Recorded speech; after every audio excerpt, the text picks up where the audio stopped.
बांग्लादेश की ढाका यूनिवर्सिटी में भारत विरोधी प्रदर्शन, हादी के हत्यारे को सजा देने की मांग उठी है। नमस्कार, न्यूज़ 18 का डिजिटल प्लेटफॉर्म आप देख रहे हैं और मैं हूं रितु सिंह। बांग्लादेशी हिंदू की हत्या मामले में 6 और लोग गिरफ्तार किए गए हैं। एक बार फिर से बांग्लादेश में भारत विरोधी प्रदर्शन शुरू हो गए हैं। इंकलाब मंच ने नेता उस्मान हादी की हत्या के खिलाफ न्याय की मांग करते हुए ढाका के शाहबाग इलाके में प्रदर्शन किया। इस दौरान भारत विरोधी नारे भी लगाए गए। जुमे की नमाज के बाद ढाका यूनिवर्सिटी से जुलूस निकाला गया, जो शाहबाग पहुंचकर धरने में बदला।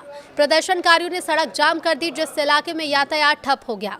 इंकलाब मंच का कहना है कि जब तक हादी की हत्या में न्याय नहीं मिलता, तब तक आंदोलन यूं ही जारी रहेगा। शरीफ उस्मान हादी की पिछले हफ्ते हत्या कर दी गई थी, जिसके बाद से देश में एक बार फिर अशांति फैल गई है। प्रदर्शन के दौरान आई एम हादी जैसे नारे गूंजते रहे।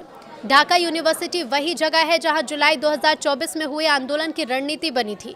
बांग्लादेशी हिंदू की हत्या के मामले में 6 और लोग गिरफ्तार किए गए। तो बांग्लादेश में दीपू चंद्र दास की बेरहमी से की गई हत्या के मामले में पुलिस ने 6 और लोगों को गिरफ्तार किया है। ये गिरफ्तारी मेमनसिंह जिले के भालुका इलाके में छापेमारी के दौरान हुई। ढाका ट्रिब्यून की रिपोर्ट के मुताबिक इन लोगों पर आरोप है कि वो दीपू दास पर अपनी नौकरी छोड़ने का दबाव बना रहे थे। इस मामले में अब तक कुल 18 लोगों को हिरासत में लिया जा चुका है।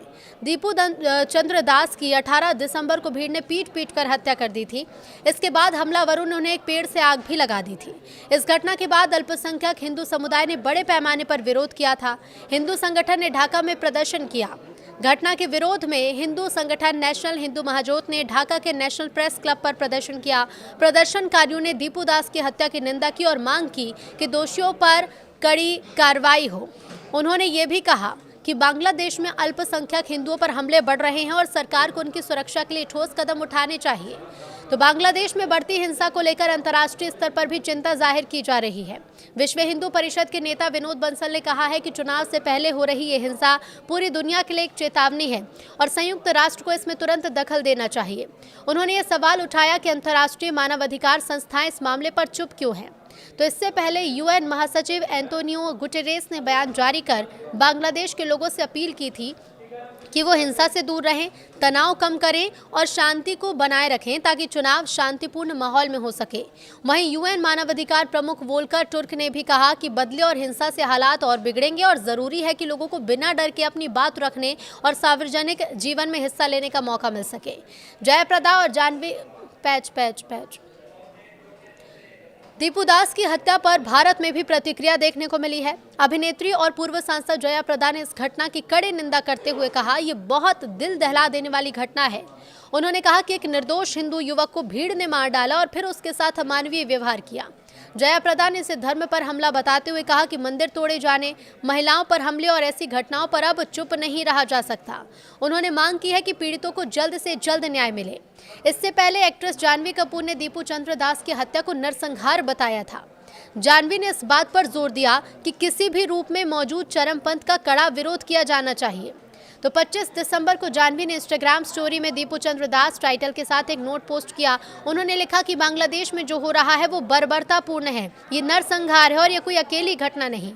कपड़ा फैक्ट्री में काम करते थे दीपू मेमनसिंह जिले के भालुका में टेक्सटाइल कंपनी पायनियर निटवेयर्स में काम करते थे। फैक्ट्री में अफवाह फैली कि दीपू ने ईश निंदा की। फैक्ट्री के बाहर भी एक खबर पहुंची। रात करीब 9 बजे तक फैक्ट्री के बाहर भीड़ इकट्ठा हो गई। भीड़ अंदर घुसी और दीपू को खींच कर ले गई। लात घूसों और डंडों से उसे पीटना शुरू कर दिया। उसके कपड़े फाड़ दिए और इसी दौरान दीपू की मौत हो गई। तो उसके गले में रस्सी का फंदा डालकर डेड बॉडी सड़क किनारे पेड़ से लटका दी गई और फिर उसमें आग लगा दी गई। हिंदू समुदाय पर हमले की 3 प्रमुख वजहें क्या है वो भी आपको बताते हैं। तो बांग्लादेश में अल्पसंख्यकों के लिए हालात लगातार खराब हो रहे हैं। कुछ रिपोर्ट्स में दावा किया गया कि इस साल जनवरी से अब तक 50 से ज्यादा गैर मुस्लिमों की हत्या हो चुकी है और कई लोगों पर ईश निंदा के झूठे मामले दर्ज किए गए। इन हमलों के पीछे 3 प्रमुख वजह हैं। पहली वजह ये राजनीतिक तनाव और चुनावी माहौल।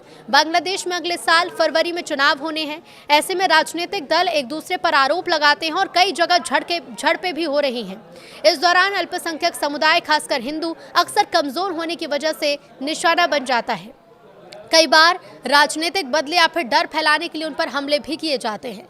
दूसरा बड़ा कारण बताते हैं आपको तो कट्टरपंथ और नफरत फैलाने वाली सोच। कुछ कट्टरपंथी समूह के धर्म के नाम पर लोगों को भड़का रहे हैं, वो अल्पसंख्यकों को दूसरा या फिर दुश्मन बताकर समाज में नफरत फैला रहे हैं। इससे आम लोग भी उकसावे में आ जाते हैं और भीड़ हिंसा करने लगती है।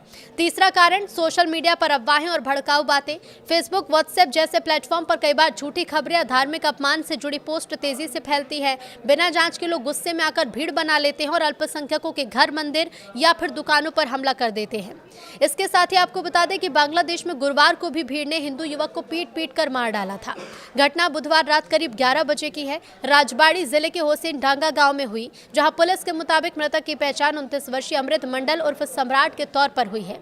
पुलिस ने कहा कि अमृत को भीड़ ने जबरन वसूली के आरोप में मारा। वो हुसैन डांगा गांव का निवासी था। पुलिस ने कहा कि अमृत के खिलाफ पांगशा पुलिस स्टेशन में ही 2 मामले दर्ज हैं। इसमें एक हत्या का मामला भी शामिल है।